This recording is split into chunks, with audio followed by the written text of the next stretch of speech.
بسم اللہ الرحمن الرحیم۔ حضرت مریم رضی اللہ تعالی عنہا پاک باز تھیں، مسجد میں رہی تھیں، پر مالک کی حکمت کے تقاضے بڑے عجیب ہے نا۔ پھر جناب مریم کو اللہ تعالیٰ نے بغیر شوہر کے اولاد عطا کر دی۔ یہ بات ہی ایسی تھی، کسی نے کہا تھا کہ مخلوق تو فنکار ہے اس درجہ کے پل بھر میں سنگے در کعبہ سے بھی اصنام تراشے، تم کون ہو کیا چیز ہے داغے کبابی، لوگوں نے تو مریم پہ بھی الزام تراشے۔ تو لوگوں نے کہا کدھر سے لے آئی بچہ، تیرا باپ تو ایسا نہیں تھا، کہاں سے لے آئی؟ اللہ کرے میں آپ کو سمجھا سکوں، ذرا اپنے آپ کو وہاں کھڑا کریں کہ ایک پاک باز عورت، پاک باپ کی بیٹی، طیب ماں کی بیٹی اور اللہ کے گھر میں پرورش پانے والی خاتون، ایک وہ وقت اور ایک یہ وقت کہ اس عورت کو کٹہرے میں کھڑا کر کے پوچھا جا رہا ہے کہ معاذ اللہ تیری گود میں بچہ جائز نہیں ہے، کہاں سے لائی ہے؟ اب خود سے صفائیاں بندہ کتنی کو دے، کتنی کو وضاحتیں کرے۔ اور میں نے تو اپنی زندگی میں دیکھا ہے زیادہ وضاحت دینے والے کو بھی لوگ جھوٹا سمجھنے لگ جاتے ہیں، زیادہ وضاحت دینے پر بھی لوگ کمزوری کا اظہار سمجھتے ہیں کہ کمزور پڑ گیا۔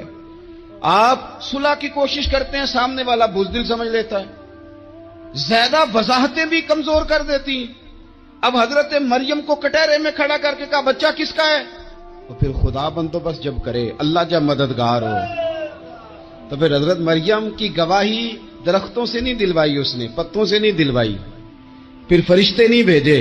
حضرت مریم کہنے لگی مجھ سے نہ پوچھو، وہ جو پنگوڑے میں ہے اسی سے پوچھ لو، ان سے پوچھو نا وہ کون ہے، پوچھ لو ان سے، کر لو سوال۔ انہوں نے کہا پنگوڑے میں چند دنوں کا بچہ یہ جواب دے گا؟ مددگار تھا رب، ان کی برات کا اعلان کرنا تھا مالک نے، اور جب مالک اعلان کر دے، جب مالک تیری صفائی دینا چاہے، جب مالک تجھے دنیا کے سامنے نکھارنا چاہے، تو پنگوڑے میں لیٹے حضرت عیسیٰ بول کے کہنے لگے انی عبداللہ آتانی الکتاب، فرمایا میں اللہ کا بندہ ہوں، رب نے مجھے کتاب عطا کر کے نبی بنا کے دنیا میں بھیجا ہے، میں اللہ کا بندہ ہوں، کتاب لے کے آیا ہوں، نبی بن کے آیا۔ پھر پنگوڑے سے اعلان ہو گیا، پھر بچہ بول پڑا۔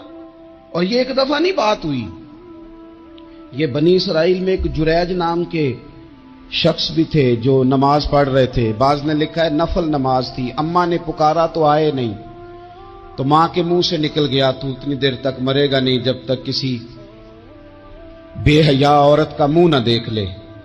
تو وہ عبادت گزار تھے، لیکن لوگوں نے ان کی عبادت، ریاضت، پرہیزگاری کو نہیں دیکھا، بس ایک عورت کو بھیج کے الزام لگوا دیا۔ وہ عورت آیا جایا کرتی تھی، اب آ جاتی ہیں عورتیں، مسئلہ پوچھنے کی نیت سے بھی آ جاتی ہیں، ماحول میں کچھ جگہ ایسی بھی ہیں جہاں عورتیں دم کرانے کے بہانے آ جاتی ہیں۔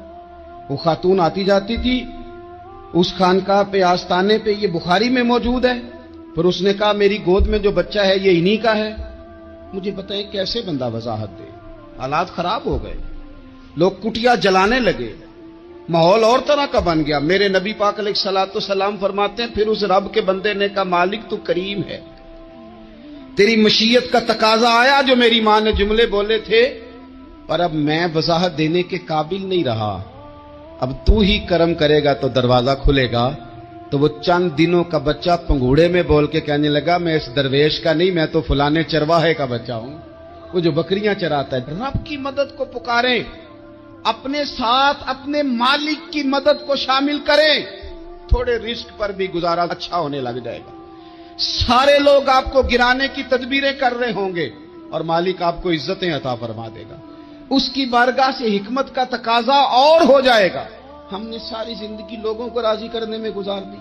تو میرے عزیز، جب سب سے بڑھ کر وہ دیتا ہے، سب سے زیادہ نوازتا ہے، سب سے زیادہ پیار کرتا ہے، تو پھر وہ فرماتا ہے یا ایھا الذین آمنوا اذکروا اللہ ذکرا کثیرا، اے ایمان والو اپنے رب کا کثرت کے ساتھ ذکر کرو، وسبحوہ بکرۃ واصیلا، صبح و شام اسی کی پاکی بیان کرو، صبح و شام اللہ ہی کا ذکر، اسی کی پاکی۔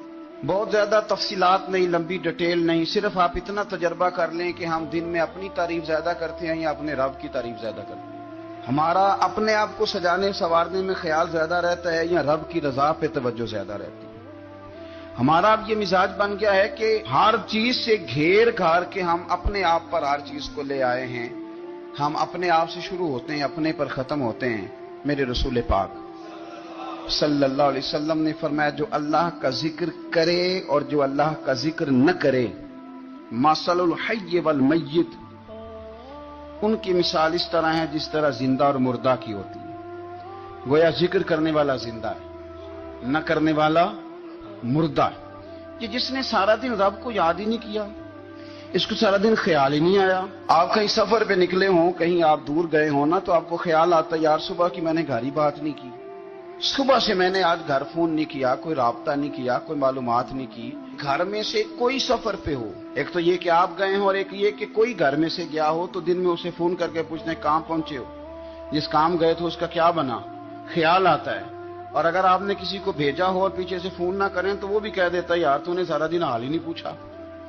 یعنی بندوں کے ساتھ بندوں کا رشتہ ہو تو دن میں یاد نہ کریں تو شکوہ آتا ہے. تو مجھے بتاؤ سارا دن ہی گزر جائے، ایک تسبیح بھی نہ پڑھی جائے، یعنی سارا دن بیت جائے اور انسان ایک تسبیح سبحان اللہ کی نہ پڑھ سکے. باقی اسے ساری کہانیاں آتی ہوں، باقی اسے سارا پتا ہو، لیکن سارا دن بیت گیا، 24 گھنٹے گزر گئے اور اس کو اتنی توفیق نہیں ہوئی کہ 100 دفعہ مدینے والے رسول پہ درود و سلام ہی پڑھ لیتا. سارا دن ہی گزر گیا، اس نے سوچا ہی نہیں. تو ہم نے یہ کیا ہے کہ ہمارا جو خاص ذکر کرنے کا مزاج اور ماحول اور شوق ہونا چاہیے تھا، وہ شوق ہمارا برقرار نہیں رہا، وہ ذوق نہیں ہمارا رہا. یعنی فارغ بیٹھے لوگ ہیں، بڑی دیر فارغ بیٹھے ہیں، کہتے ہیں جی میں صبح سے فارغ ہوں، بور ہو رہا تھا، کوئی سپارہ ہی پڑھ لینا تھا، کچھ تھوڑا سا نا مہربانی کر لینی تھی، کچھ آپ نے ایک تسبیح استغفار کی پڑھ لینی تھی. کس طرح آپ بور ہو گئے؟ آپ نے سارا دن اللہ کو یاد ہی نہیں کیا، توجہ ہی نہیں فرمائی. اور پھر اگر آپ اللہ کا ذکر کریں اور جس صفاتی نام کے ساتھ آپ اپنے رب کو یاد کر رہے ہیں اس کا معنی سمجھ کے کریں، یا رحمانو یا اللہ، یا رحمان یا رحمان یا رحمان، جب آپ کہیں گے تو پھر عرش کا مالک بڑی رحمت نازل فرمائے. جب آپ کہیں گے یا کریم یا کریم یا کریم، تو پھر وہ کرم کے دروازے کھول دیتا ہے. آپ کا ایک خاص رنگ ہو. میرے نبی پاک صلی اللہ تعالی علیہ وسلم نے ارشاد فرمایا کہ تم نہ دنیا میں رہ کے مجھ پہ درود و سلام پڑھو. فرمایا قیامت میں جب تمہارا دشوار گزار گھاٹیوں سے گزر ہوگا نا، یہاں تم بیٹھو گے سوگ کے ساتھ درود پڑھو گے، لیکن فرمایا قیامت والے دن جب تمہیں دشوار گزار اور سخت راستوں سے گزرنا پڑے گا نا، تو دنیا میں سکھ کے ساتھ پڑا ہوا درود و سلام وہاں تمہارے لیے نور بن جائے گا اور تمہیں رستہ دکھائے گا. تمہارا درود و سلام تمہیں ذوق دلائے گا. اور میں نے ایسے لوگ بھی دیکھے دین کے لیے وقت گزارا، لیکن جب بڑھاپے میں دانت کام نہ کرتے تھے تو وقت کے مفتیوں کو بھی مسجدوں کی کمیٹیوں نے کہہ دیا اب آپ کی سمجھ نہیں آتی، ہم نے خطیب کو یور رکھنا ہے، نہ دیکھو دنیا کی طرف، دنیا رلا دیتی ہے، نہ راضی کرو بندوں کو، بندے تھکا دیتے ہیں، نہ پیچھے بھاگو ہر وقت دنیا داروں کے، یہ انسان کو کمزور کر دیتے ہیں. وہ تو کریم ہی بڑا ہے، 2 آنسو زمین پر بعد میں گرتے ہیں، بندے کے گناہ سارے پہلے معاف فرما دیتا ہے. اللہ کی مدد کا حصول، اپنے مالک کی مدد کی طرف بڑھنا. آپ کو بدر کی جنگ بھی یہی درس دے گی، آپ کو احد کا میدان بھی یہی سبق دے گا، فتح مکہ بھی یہی سبق دے گا. میرے دوستو، جب رب مدد فرمائے، جب اللہ مددگار بنے. دوستوں سے ایک بات اکثر کرتا ہوں، میں کہتا ہوں کہ جتنے درد سے آپ امیر کو اپنی کہانی سناتے ہیں نا، اور جس طرح آپ کے آنسو بات کرنے سے پہلے گر جاتے ہیں کہ غریب ہیں، بچیاں ہیں، کاروبار نہیں، او میرے سنگیو، اس سے آدھے آنسو اپنے رب کی بارگاہ میں بکھیرو، اس کے حضور عرض گزار ہو جاؤ، اس سے طلب کرو. ایک وقت انسان پر زندگی میں ایسا آتا ہے کہ اسے یوں محسوس ہوتا ہے کہ میرا سایہ بھی ذرا سا پیچھے ہٹ گیا ہے. اسے یوں لگتا ہے کہ میں کسی سہارے پہ ہاتھ ڈالتا ہوں تو وہ بھاگ جاتا ہے مجھ سے. لیکن مالک کی بارگاہ ایسی عظیم بارگاہ ہے، رب رسول کے آستانے اتنے بڑے ہیں کہ آپ جب وہاں کشکول طلب دراز کرتے ہیں تو جھولی پھیلانے میں دیر لگتی ہے، ان کو بھرنے میں تو کوئی دیر نہیں لگتی۔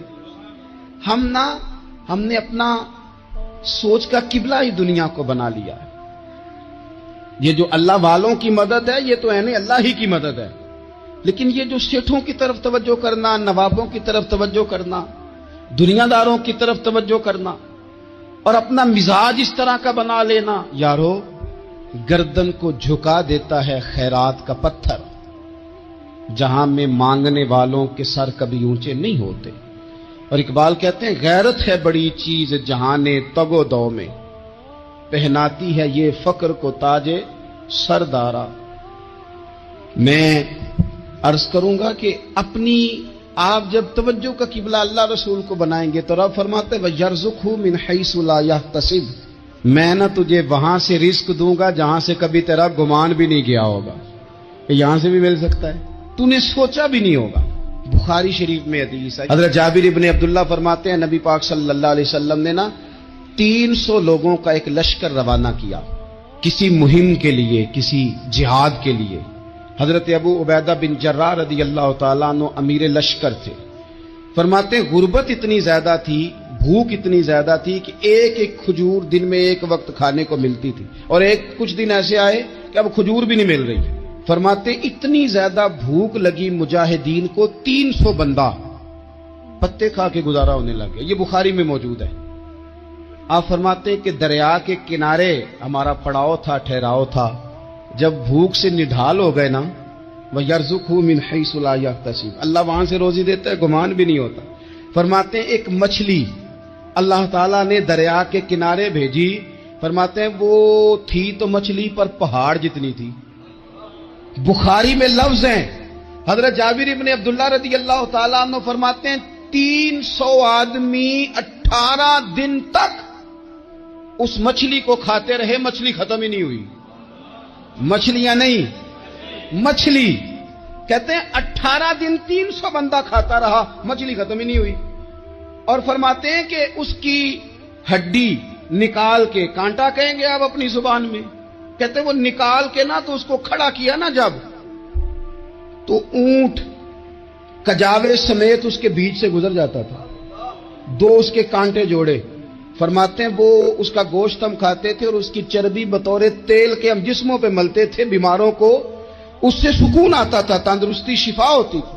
فرماتے ہیں ہم کھایا بھی ہم نے اور کچھ لے کے ہم مدینے بھی گئے، اور قربان جائیں نبی پاک نے بھی اس میں سے کھایا۔ ہم نے عرض کی حضور یہ معمہ کیا ہے، یہ ماجرا کیا ہے؟